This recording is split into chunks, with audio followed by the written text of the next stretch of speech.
Board management వాడు ఇప్పుడు ఆ వెయిట్ చేస్తున్నాడు. మీట వాడి దగ్గర నువ్వు ఎన్నైనా కట్టుకో, కనెక్షన్ ఇచ్చేది ఎవరు? కేఆర్ఎంబి వాడు నీకు ఎప్పుడు ఇస్తాడు?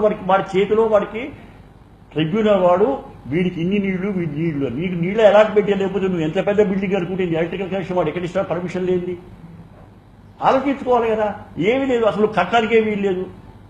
సరిగ్గా ఇదే క్వశ్చన్ ఒక మన రాజశేఖర రెడ్డి గారు ఆయన జలజ్ఞం మొదలుపెట్టినప్పుడు నేను చాలా తీవ్రంగా వ్యతిరేకించిన వాడిని కూడా. అయ్యా, ఎందుకంటే అప్పుడే కొత్తగా సెంట్రల్ వాటర్ కమిషన్ ఇక్కడ వెళ్ళేవాడిని.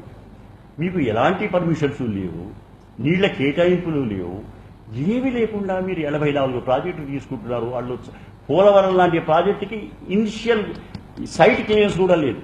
ఏది మన ఎన్వైరన్మెంట్ క్లియరెన్స్. ఇట్లాంటి ప్రాజెక్ట్స్ మీరు కడుతున్నారు, ఎట్లా రండి అంటే ఆయన అన్నాడు, రావు గారు మీరు చెప్పిందంతా కరెక్టే, మీరు చాలా పద్ధతి ప్రకారంగా రూల్స్ ప్రకారంగా మాట్లాడు. నేను కట్టడం లేదండి, పైన మహారాష్ట్రను కర్ణాటక కట్టుకుంటే దాన్ని మీరు వెళ్ళి ఆపుతున్నారా? దాన్ని ఎవడు ఆపుతున్నాడండి? తర్వాత 5 ఏళ్ల పాటు నాకు ప్రభుత్వం నాకు మ్యాండేట్ ఇచ్చారు ప్రజలు. ఈ 5 ఏళ్ళలో నేను ఏమీ కట్టకుండా ఊరుకుంటే నేను చరిత్ర హీడుగా అనిపిస్తాను. నాకు తెలుసండి ఈ ప్రాజెక్టులు నా టైంలో పూర్తిగావు, ఆయనకు ముందే చేసేవు తను ఉండనేమోనని. కానీ ఈవేళ నేను మొదలు పెడితే ఎన్నడో పూర్తవుతాయి.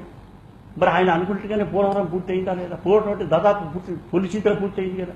అంటే అనటం ఏంటంటే ఆ రోజు ఆయన అది కరెక్ట్ ఏమో అనిపిస్తుంది. అంటే కనీసం ప్రాజెక్టు మొదలుపెట్టి కొత్త ఊరంతా జరిగింది. ఎవరు అవరోధాలు వస్తే మనం చూసుకుందామండి అంటే ఆ స్ఫూర్తి కూడా ఈ రోజు తీసుకొని కట్టవలసిన పరిస్థితి ఏర్పడింది.